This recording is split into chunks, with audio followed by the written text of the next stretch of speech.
Hey guys, you guys probably remember a video I made some times ago crying about a friend of mine that committed suicide.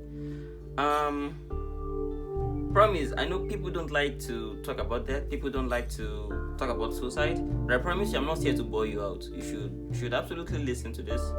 It could help you or people around you. You never know.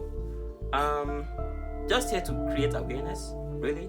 Talk about the things I did wrong. You guys have watched 13 Reasons Why. This is not 13 Reasons Why.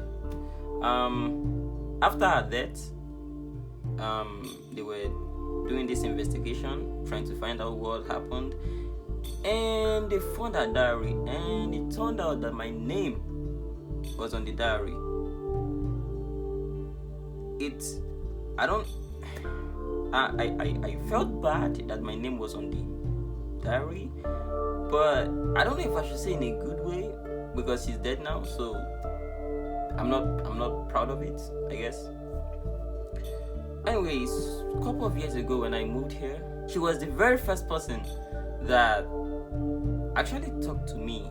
She was the very first friend I ever made in America. She was the very first person that related to me and I could relate with, because she's so relatable. She's comedy. No, like, she is comedy. There is no way you will be around her and not laugh. It's not possible. Like, she'll always find a way to make you laugh, always find a way to create happiness. Most of the things I do today, I learned from her. And this is a little bit dicey, because most of the times the people that make you laugh, the people that you surround yourself with just because they have this positive vibe, you guys should watch out for them, because most of the times they are the ones going through terrible things. They are the ones going through terrible things. If you are not really close to them, if you just laugh at what they say and really not care, it's not helping them in any way. Anyway, back to the story. We got so close that she told me a little bit about her, where I'm going to share. Let's just do that right now. Her mother died the day she was born, and her father was a drug addict, like a drug addict. So she had to go into the foster system, which is not so good. Their foster system here is messed up, and any child that goes through that process, except you have God on your side, most of them end up on the street. Most of them end up not being successful. Most of them are the ones that will end up on the street begging, because their foster system is something else. She struggled with a lot of things that God was able to use me for. And it got to a stage that she started thinking about taking her own life. Then I was able to convince her, try to tell her that she's got a lot to live for. I know she was in a terrible situation then, but she realized it. She knew she was in problem. She knew the things that were happening to her aren't right. Because when you're in a foster system, they don't care about you. They really could do whatever you want. They are not your parents. You would be very lucky to get into a family that would actually care for you. Very, very lucky. Now she had this parent that really just anything goes. Like, you do whatever you want, and she did some things that she wasn't proud of, and she later got to know that if she had a parent that was there for her, that was telling her this is wrong, this is right, she probably wouldn't have done those things. But hey, she did it. But I pointed it to her that she knew, like, this is wrong now. You don't have to take your life. You could take a step right now that will make your future better. You could take a step that would change your entire life at this moment. So you don't have to take your life because of the things of the past. you have a great future. Like, she is wonderful. If I say someone is wonderful, she is wonderful. But this is what I did wrong.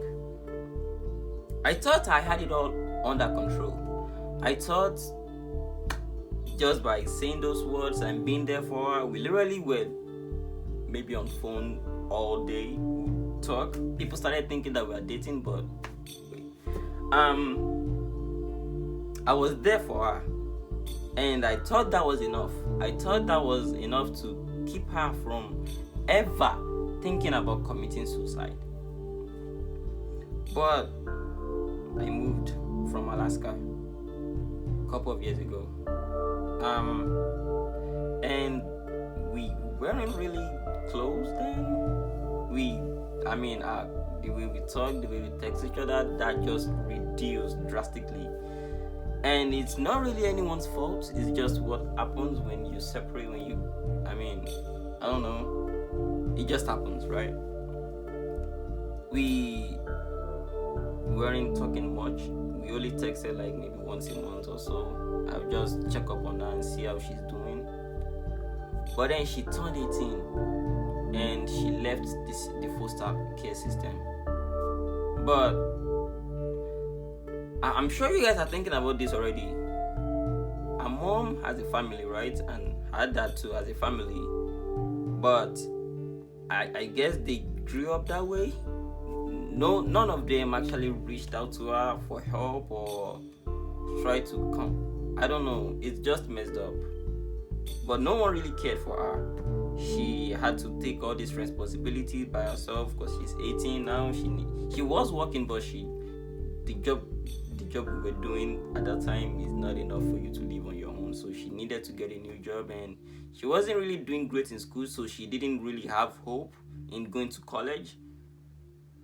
So things fell apart for her, and she tried to reach out to me then, and I was busy. I was too busy, I guess. I was busy with school and work, and I wasn't really there for her like I was when I was there in Alaska. Most of the times we spoke on phone. So that the fact that we're not together is not really an excuse. That's what I mean. She tried reaching out to me for a very, very long time, because I think she got a boyfriend there, and that boyfriend's name too is on the list. But he wasn't. I don't know. Girls of these days, really, I don't know how you choose your boyfriend. I don't know how you choose the people you choose to hang out with.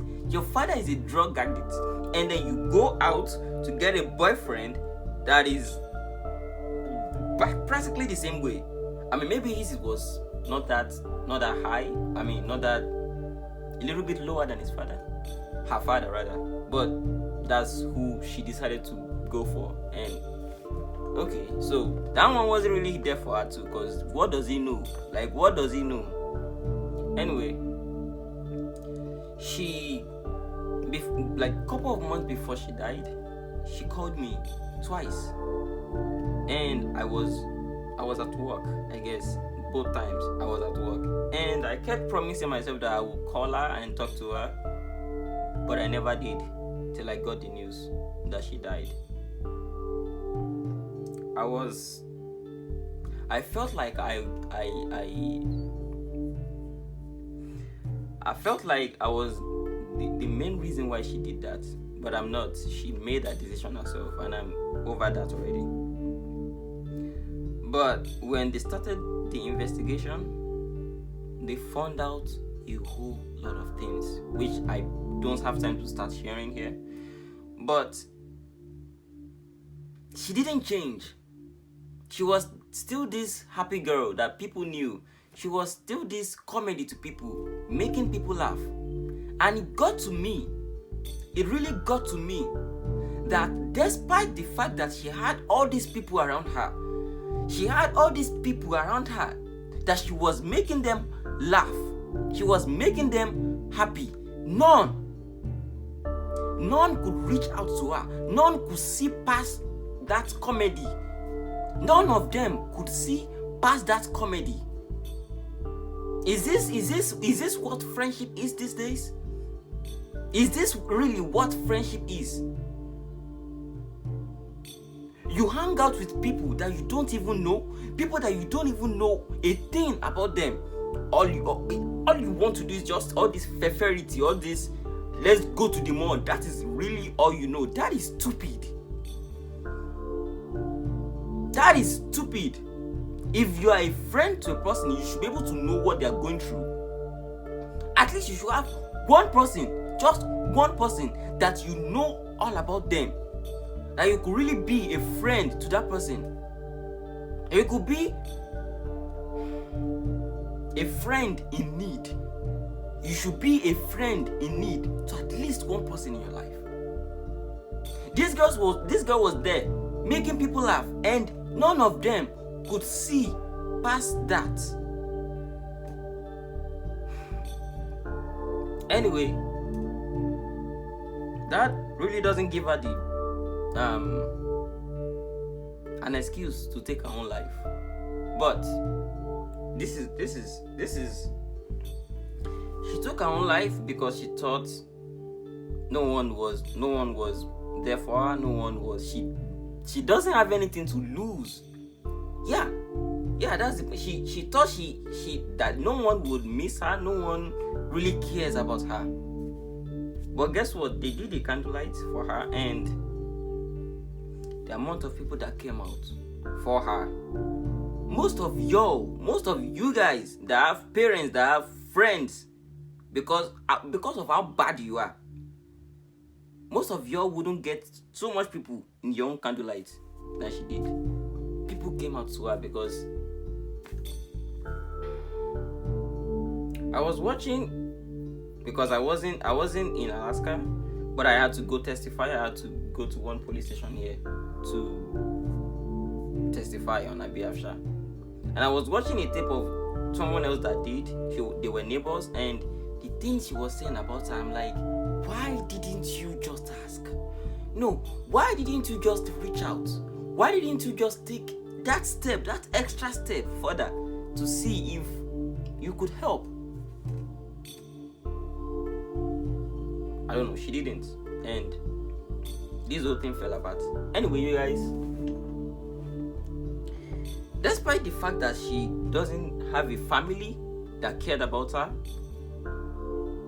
there are a lot of people that miss her today. There are a lot of people that wish that she was still alive. One of them is me. There are lots and lots of people who are wishing that they did better. I guess if when you find yourself in that situation that you feel alone, you can always turn to God. You can always turn to God. God is always there. God will always be there. Now, the first time this thought came to her, that was 4 years ago. I thought I had it all on control, but I didn't reach out. I should have gotten her more help. I should have reached out to people that knew more. But what did I even know then?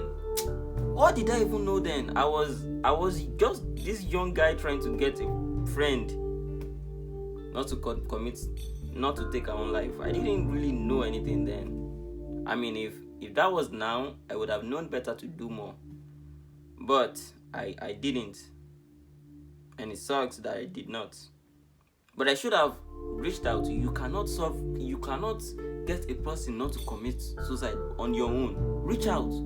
There are so many helps online. If you haven't watched 13 Reasons Why, if you have access to Netflix, please watch 13 Reasons Why. Watch 13 Reasons Why. There's link in there for help. There are so many resources nowadays that you could easily look up and get help. Please, you guys, there is nothing is worth taking your life for. Nothing is worth taking your life for. Today may be like today. I know. Today may suck. You may be in trouble today, but that doesn't really dictate your tomorrow, you guys. That does not in any way dictate your tomorrow. I wish this challenge you to take a step. Take a step further. Look into your friends. Look at their life. Look at the life they are living. Are they really happy? Are they truly happy? Are you being a friend in need to them? Or you are just that friend that comes when you need money? Or you are just that friend that comes when they are making you laugh? That's all you want, just to satisfy your own self. What about them? I hope you guys start being a friend. Start being a good friend today. I hope this video changes a lot of life. Thank you.